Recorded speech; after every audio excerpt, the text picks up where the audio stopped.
On ouvre ce journal avec le nouveau projet de loi de finances et de la sécurité sociale 2025 par le Premier ministre Michel Barnier. C'est plus qu'une saignée, a affirmé Ghislaine David, porte-parole du syndicat unitaire des instituteurs, alors que l'éducation nationale n'a pas été épargnée par les coupes budgétaires. Une économie de 60 milliards d'euros, c'était l'ambition du Premier ministre afin d'atteindre un déficit de 5% contre 6 en 2024. Quelques mesures, la création d'une taxe sur les grandes entreprises, des charges temporaires pour les ménages les plus aisés, hausse de la taxe d'électricité, diminution des remboursements des consultations médicales. Les pensions des retraités seront également gelées pendant 6 mois. Côté éducation nationale, 4000 postes d'enseignants en moins, la création de 2000 postes d'accompagnants d'élèves en situation de handicap et les groupes de besoins concerneront également les élèves de 4e et 3e. Le premier degré reste donc le plus touché. La baisse démographique serait le motif de ces mesures avec une estimation de 97 000 élèves en moins à la rentrée 2025. On écoute Marine Tondelier, secrétaire générale Europe Écologie Les Verts, ce matin au micro de France Inter. Ce budget en est l'illustration. Peut-être la chose la plus emblématique, c'est le fait qu'il baisse les emplois dans les écoles, 4000 emplois en moins, principalement dans les écoles maternelles et primaires où on sait que tout se joue. Et pendant ce temps-là, il les augmente dans l'armée et dans les prisons, dans la justice. Et donc on voit bien finalement quelle société ça dessine. Je ne dis pas qu'il ne manque pas de personnel dans la justice. Mais vous voyez, on avait senti quand même dans son discours de politique générale qu'il n'avait aucune vision pour l'école. Et que par contre, quand il se mettait à parler de sécurité et immigration, il avait des choses très précises, très concrètes, très détaillées à dire. Et bien ça se voit dans le budget. Et franchement, je ne crois pas que ce soit la France qu'on veuille pour nos enfants. Côté syndicat, c'est l'indignation générale. Sophie Vénétité, secrétaire générale du SNES FSU, premier syndicat des collèges et des lycées généraux et technologiques, était ce matin au micro d'RMC. Michel Barnier est en train de sacrifier l'éducation nationale. Il est en train de la précipiter dans le vide et dans une crise qui va être très grave. Et nous, au SNES FSU, on a calculé que si on voulait retrouver le taux d'encadrement de 2017, il aurait fallu créer près de 10 000 emplois. Donc là, en supprimant des emplois, même avec une baisse démographique, on ne va pas améliorer la situation des élèves et des professeurs. L'enseignement scolaire reste le plus important à hauteur de 63 milliards d'euros.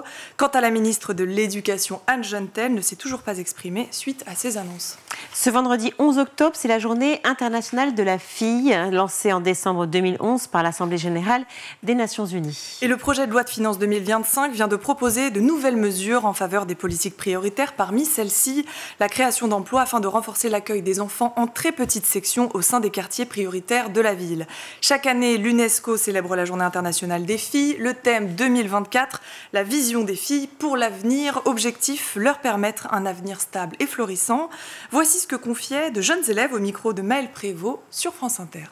Les gens qui te font des réflexions, oui, ça va pas aujourd'hui, t'as tes règles. Bah oui, si je les ai, je les ai, si je les ai pas, je les ai pas. Mais je trouve ça vachement vexant comme réflexion, quoi. Nous, les femmes, on doit payer pour avoir nos règles. Parce qu'on doit payer nos protections hygiéniques. Et je trouve que c'est quelque chose qui est très inégal parce qu'une femme qui n'a pas assez d'argent pour en acheter tous les mois, c'est une femme qui peut pas vivre.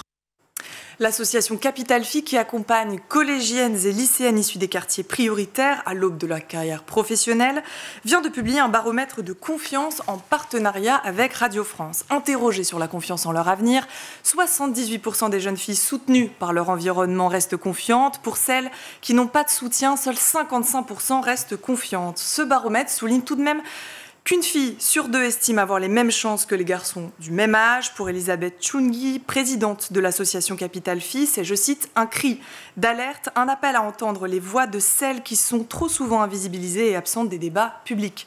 Pour rejoindre l'association, vous pouvez vous inscrire sur le site capitalfilles.fr. Ce 11 octobre, c'est aussi la journée mondiale du coming out. Et une étude montre que les jeunes hommes de moins de 25 ans sont moins tolérants sur les questions LGBT. Révéler publiquement son homosexualité, voici comment on traduit le terme coming out en français. Cette journée mondiale du coming out venant des États-Unis remonte au 11 octobre 1987 lors de la marche pour les droits des gays et lesbiennes à Washington. Rendre visibles les personnes LGBTQIA+, encourager la diversité, la tolérance et revendiquer ses droits, voici ce que rappelle cette journée mondiale. Il y a quelques jours, l'association Contact et Ipsos ont mené une enquête afin d'évaluer la manière dont est perçu le coming out pour ceux qui le reçoivent. Résultat inquiétant chez les jeunes hommes, 37% des hommes de 18 à 24 ans disent avoir une mauvaise image des personnes LGBTQIA+, après avoir reçu un coming out. 15% parlent d'impact négatif sur leur relation avec la personne. Et même si cette étude souligne, je cite, que d'une manière générale, les coming out ont un effet positif. Agression, violence, rejet et préjugés restent toujours d'actualité. L'étude est consultable sur le site jean-jaurès.org et une ligne d'écoute anonyme est mise en place par l'association SOS Homophobie sur leur site sos-homophobie.org. Et on poursuit ce journal avec la femme de Dominique Bernard, ce professeur de français tué en 2023. Elle a créé un prix littéraire pour les adolescents. Ma cliente veut faire vivre les valeurs républicaines pour lesquelles son mari est mort afin de faire réfléchir les adolescents. Voici ce qu'a rapporté à l'AFP l'avocat d'Isabelle Bernard, la femme du professeur.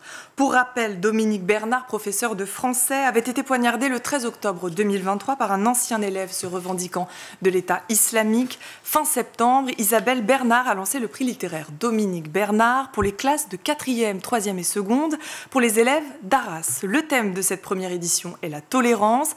Prochain objectif, donner accès à ce prix aux adolescents des Hauts-de-France. En attendant, une minute de silence sera observée lundi prochain dans tous les lycées et collèges de France en l'honneur de Samuel Paty et Dominique Bernard. Une cérémonie en l'hommage du professeur Dominique Bernard aura lieu ce dimanche 13 octobre à 11h sur la place des Héros à Arras en présence du ministre de l'Intérieur et de la ministre de l'Éducation.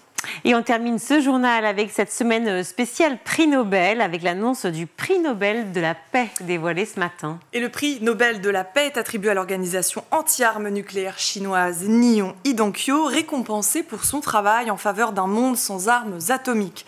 Cette organisation composée de survivants d'Hiroshima et Nagasaki a prouvé par de nombreux témoignages l'inutilité des armes nucléaires. Voici ce qu'a annoncé le comité norvégien ce matin. Lundi, l'annonce du prix Nobel de l'économie fermera le bal, comme à son habitude. Merci beaucoup, Louisa.